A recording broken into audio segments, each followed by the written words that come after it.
மாநில சட்டமன்ற தேர்தல் வாக்காளர்களுக்கு கொடுக்க கொண்டு சென்ற 60 கோடி ரூபாய் கருப்பு பணம் பிடிபட்டது.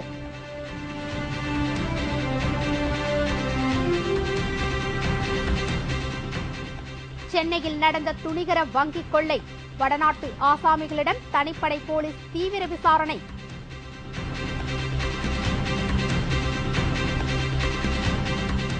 ராகுல் காந்தி பிரச்சார கூட்டத்தில் காலணி வீசியது யார்? காங்கிரஸ் குற்றச்சாட்டுக்கு பாபா ராம்தேவ் மறுப்பு.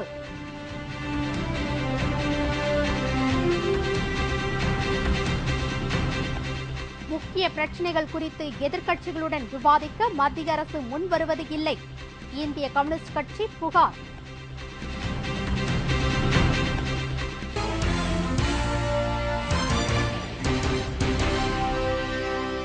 வணக்கம். விரிவான செய்திகள். உத்தரப்பிரதேசம் உள்ளிட்ட 5 மாநில தேர்தல்களில் வாக்காளர்களுக்கு கொடுக்க கடத்தி செல்லப்பட்ட சுமார் 60 கோடி ரூபாய் பணம் கைப்பற்றப்பட்டுள்ளது. உத்தரப்பிரதேசம், பஞ்சாப், மணிப்பூர் உள்ளிட்ட 5 மாநிலங்களில் இம்மாதம் 28ஆம் தேதி முதல் சட்டமன்ற தேர்தல் தொடங்குகிறது. இதையொட்டி அந்த மாநிலங்களில் அரசியல் கட்சி தலைவர்கள் தீவிர பிரச்சாரத்தில் ஈடுபட்டு வருகின்றனர். உத்தரப்பிரதேச மாநிலத்தில் வாக்காளர்களுக்கு கொடுக்க 10,000 கோடி ரூபாய் கருப்பு பணத்தை புழக்கத்தில் விட இருப்பதாக உளவுத்துறை எச்சரிக்கை விடுத்தது. இதையடுத்து தேர்தல் நடைபெறவுள்ள 5 மாநிலங்களிலும் காவல்துறையினரும் தேர்தல் அதிகாரிகளும் அதிரடி சோதனை நடத்தி வருகின்றனர். உத்தரப்பிரதேசத்தில் வாக்காளர்களுக்கு கொடுப்பதற்காக பாதுகாப்பு ஏஜென்சி வேன் மூலம் கொண்டு செல்லப்பட்ட 19 கோடி ரூபாயை அண்மையில் தேர்தல் அதிகாரிகள் பறிமுதல் செய்தனர். இதேபோல் மாநிலம் முழுவதும் நடத்தப்பட்ட வாகன சோதனையில் ஆவணங்கள் இல்லாமல் கொண்டு செல்லப்பட்ட பல கோடி ரூபாய் பணம் சிக்கியது. இந்நிலையில் தேர்தல் நடைபெறும் 5 மாநிலங்களில் இதுவரை 60 கோடி ரூபாய்க்கும் மேல் வாக்காளர்களுக்கு விநியோகிக்க கொண்டு செல்லப்பட்ட கருப்பு பணம் கைப்பற்றப்பட்டுள்ளதாக தகவல் வெளியாகியுள்ளது. உத்தரப்பிரதேசத்தில் 26 கோடி ரூபாயும், பஞ்சாபில் 15 கோடி ரூபாயும், உத்தரகாண்ட் மாநிலத்தில் 10 கோடி ரூபாயும், மணிப்பூரில் 6 கோடி ரூபாயும், கோவாவில் 3 கோடி ரூபாயும் சிக்கியுள்ளது. சென்னை அருகே உள்ள அரசு வங்கியில் நடந்த கொள்ளை குறித்து தனிப்படை அமைத்து போலீசார் புலன் விசாரணை நடத்தி வருகிறார்கள். சென்னையை அடுத்த பெருங்குடியில் உள்ள பேங்க் ஆப் பரோடா வங்கியின் கிளையில் நுழைந்த 4 பேர் காசாளரிடம் சென்று துப்பாக்கியை காட்டி மிரட்டி சுமார் 20 லட்சம் ரூபாய் பணத்தை கொள்ளையடித்து சென்றுள்ளனர். கொள்ளையடித்த மர்ம நபர்கள் வடமாநிலத்தை சேர்ந்தவர்களாக இருக்கக்கூடும் என்றும், வங்கியில் கண்காணிப்பு கேமரா மற்றும் அபாய எச்சரிக்கை மணி இல்லாததை தெரிந்த பின்னரே இந்த துணிகர செயலில் அவர்கள் ஈடுபட்டுள்ளார்கள் என்றும் போலீசார் விசாரணையில் தெரியவந்துள்ளது. இதையடுத்து 8 தனிப்படை அமைக்கப்பட்டு போலீசார் தீவிர தேடுதல் வேட்டையில் ஈடுபட்டு வருகின்றனர். அப்பகுதியில் உள்ள வடநாட்டு இளைஞர்கள் பலரிடம் போலீசார் விசாரணை நடத்தி வருகிறார்கள். ராகுல் காந்தி மீது காலணி வீசப்பட்ட சம்பவத்திற்கும் தங்கள் இயக்கத்திற்கும் எந்த சம்பந்தமும் இல்லை என்றும் யோகா குரு பாபா ராம்தேவ் கூறியுள்ளார். உத்தரப்பிரதேச மாநிலம் விகாஸ் நகரில் நேற்று நடைபெற்ற காங்கிரஸ் தேர்தல் பிரச்சார கூட்டத்தில் காங்கிரஸ் பொதுச் செயலாளர் ராகுல் காந்தி பேசிக் கொண்டிருந்தபோது அவரை நோக்கி கூட்டத்தில் இருந்த ஒருவர் காலணி வீசிய சம்பவம் பரபரப்பை ஏற்படுத்தியுள்ளது.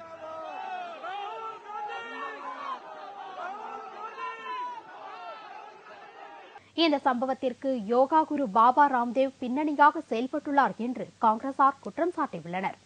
ஆனால் இந்த குற்றச்சாட்டை பாபா ராம்தேவ் மறுத்துள்ளார். இது தொடர்பாக ஹரித்வாரில் செய்தியாளர்களை சந்தித்த அவர் ராகுல் காந்தி மீது காலணி வீசப்பட்ட சம்பவத்திற்கும் தங்கள் இயக்கத்திற்கும் எந்தவித சம்பந்தமும் இல்லை என்று கூறியுள்ளார்.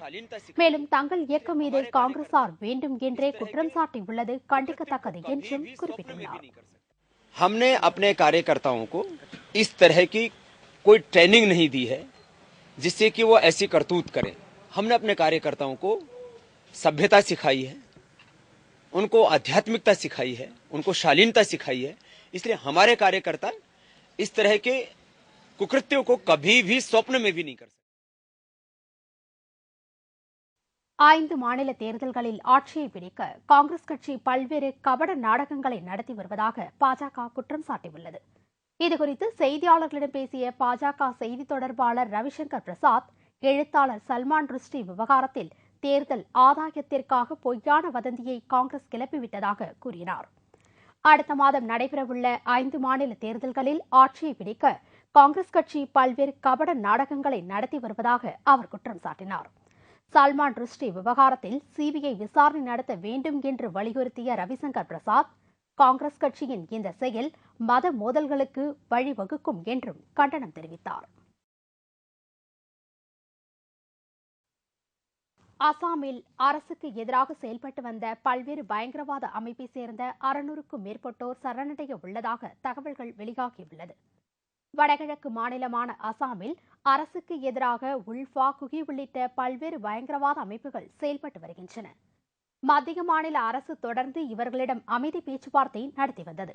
இதைத் தொடர்ந்து 9 பயங்கரவாத அமைப்புகளுடன் நடத்தப்பட்ட பேச்சுவார்த்தையில் ஆயுதங்களை ஒப்படைக்க வேண்டும் என்று அரசு தரப்பில் வலியுறுத்தப்பட்டது. இதையடுத்து பயங்கரவாத அமைப்பை சேர்ந்த 600க்கும் மேற்பட்டோர் சரணடைய ஒப்புக்கொண்டதோடு திருந்தி வாழவும் முடிவு செய்துள்ளனர். அசாம் வரலாற்றில் முதல் முறையாக பயங்கரவாத அமைப்புகளை சேர்ந்தவர்கள் இன்று தங்களது ஆயுதங்களை அரசிடம் ஒப்படைத்துவிட்டு சரணடைய உள்ளனர். இன்று அங்கு நடைபெறும் நிகழ்ச்சியில் மத்திய உள்துறை அமைச்சர் ப. சிதம்பரம், அசாம் முதல்வர் தருண் கோகாய் மற்றும் ராணுவ உயர் அதிகாரிகள் முன்னிலையில் அவர்கள் சரணடைவார்கள் என்று தெரிகிறது. நாடு எதிர்நோக்கி இருக்கும் முக்கிய பிரச்சினைகள் குறித்து இடதுசாரி கட்சிகளுடன் காங்கிரஸ் ஆலோசனை நடத்த முன் வருவது இல்லை என்று இந்திய கம்யூனிஸ்ட் கட்சியின் பொதுச் செயலாளர் ஏ. பி. பரதன் குற்றம் சாட்டியுள்ளார். டெல்லியில் இந்திய கம்யூனிஸ்ட் கட்சியின் அரசியல் தீர்மானங்கள் குறித்த அறிக்கை ஒன்றை வெளியிட்ட பின் செய்தியாளர்களிடம் பேசிய பரதன், நாடாளுமன்றத்தில் பெரியண்ணன் மனப்போக்குடன் காங்கிரஸ் கட்சி பல நேரங்களில் செயல்பட்டு வந்ததாக குறிப்பிட்டார். மேலும் நாடு எதிர்நோக்கியுள்ள பல்வேறு பிரச்சினைகளை தீர்ப்பது குறித்த வழிமுறைகளை இடதுசாரி கட்சிகளுடன் ஆலோசிப்பதையும் காங்கிரஸ் கட்சி தவிர்த்து வருவதாக அவர் குற்றம் சாட்டினார். நாடு சுதந்திரம் அடைந்த பின்னர் பல்வேறு அரசுகள் ஆட்சி புரிந்தால் உருவான மாறுபட்ட கொள்கைகள் காரணமாகவே நாட்டில் பெருமளவு ஊழல் உருவானதாகவும் அப்போது பரதன் குறிப்பிட்டார். As you see in Parliament, that they don't even consult. Many times you see the Congress and the BJP try to settle affairs on the issues of economic policies. The Congress, the UPA government has tried to carry through many issues by just talking to the BJP. நாடு திரும்பவுள்ள பாகிஸ்தான் முன்னாள் அதிபர் முஷரப்பை கைது செய்ய அந்நாட்டு நாடாளுமன்றத்தில் தீர்மானம் நிறைவேற்றப்பட்டுள்ளது. கடந்த 2008ஆம் ஆண்டு பாகிஸ்தான் அதிபராக இருந்த பர்வேஸ் முஷரப் நாடாளுமன்ற தேர்தலுக்கு பின் தானாக நாட்டை விட்டு வெளியேறி லண்டன், துபாய் நகரங்களில் வசித்து வருகிறார். இம்மாதம் 27 அல்லது 30ஆம் தேதிகளில் பாகிஸ்தானுக்கு திரும்ப உள்ளதாக முஷரப் தெரிவித்திருந்தார். முஷரப் நாடு திரும்பினால் அவரை கைது செய்ய பாகிஸ்தான் நீதிமன்றத்தில் தீர்மானம் நிறைவேற்றப்பட்டது. பாகிஸ்தான் மக்கள் கட்சியைச் சேர்ந்த மூத்த தலைவரும் செனட் சபை உறுப்பினருமான ராசாராப் வானி இந்த தீர்மானத்தை கொண்டு வந்தார். காஷ்மீர் பனிப்பாறை சரிந்து விழுந்து 7 ராணுவ வீரர்கள் பலியானார்கள். காஷ்மீர் மாநிலம் குப்வாரா மாவட்டத்தில் ராணுவ வீரர்கள் ரோந்து சென்றபோது அங்குள்ள பனிப்பாறை ஒன்று சரிந்து விழுந்தது. இதில் ராணுவ வீரர்கள் பலர் சிக்கிக் கொண்டனர். மீட்பு பணிகள் துரிதமாக நடைபெற்றது. பல வீரர்கள் மீட்கப்பட்டுள்ள நிலையில் 7 வீரர்கள் பனிப்பாறை சரிந்து விழுந்ததில் உயிரிழந்தனர். படுகாயமடைந்த சில வீரர்கள் மருத்துவமனையில் அனுமதிக்கப்பட்டுள்ளனர். தேசிய முற்போக்கு திராவிட கழகத்தின் முதல்கட்ட அமைப்பு தேர்தல் தமிழகம் முழுவதும் 3வது நாளாக நடைபெற்று வருகிறது. தமிழ்நாட்டில் உள்ள ஒன்றிய கிளை கழகங்கள், நகராட்சி, பேரூராட்சி பகுதிகளில் உள்ள வார்டு கழகங்கள், மாநகராட்சிகளில் உள்ள கிளை கழகங்கள் ஆகியவற்றிற்கு முதல்கட்ட அமைப்பு தேர்தல் மாவட்ட தேர்தல் பொறுப்பாளர்கள் தலைமையில் நடைபெற்று வருகிறது. செஞ்சி, மேல்மலையனூர், வல்லம் ஆகிய ஒன்றிய ஊராட்சிக்குட்பட்ட கிளைக்கழக அமைப்பு தேர்தல் விழுப்புரம் மாவட்ட செயலாளர் எல். வெங்கடேசன் தலைமையில் நடைபெற்றது. இதில் மாவட்ட தேர்தல் பொறுப்பாளர் மகேஸ்வரன் உட்பட பலர் கலந்து கொண்டனர். திருவள்ளூர் மாவட்டம் ஆவடி மற்றும் திருநின்றவூர் உள்ளிட்ட பல்வேறு பகுதிகளில் தேமுதிக கிளை நிர்வாகிகள் தேர்வு நடைபெற்று வருகிறது. இதில் கழக பொறுப்பாளர்களின் செயல்பாடுகள் மற்றும் கட்சி பணி ஆகியவை குறித்து தேர்தல் பொறுப்பாளர் நல்லதம்பி மற்றும் திருத்தணி சட்டமன்ற உறுப்பினர் அருண் சுப்பிரமணியம் ஆகியோர் ஆய்வு மேற்கொண்டனர். குடிகாத்தம், கேவிக்குப்பம் ஆகிய தொகுதிகளுக்கான நகர ஒன்றிய தேமுதிக கிளைக்கழக அமைப்பு தேர்தலுக்கான விண்ணப்பங்களை மாவட்ட பொறுப்பாளர் ஆஸ்டின் வழங்கினார். அப்போது மாவட்ட செயலாளர்கள் விஸ்வநாதன், நித்யா ஆகியோர் கலந்து கொண்டு விண்ணப்பங்களை வழங்கினர். 22ஆம் தேதி துவங்கிய முதல்கட்ட அமைப்பு தேர்தல் 28ஆம் தேதி வரை நடைபெறவுள்ளது.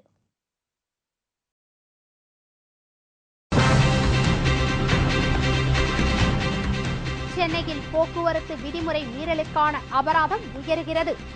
ஒரே பைக்கில் 3 பேர் சென்றால் 100 ரூபாய் அபராதம்.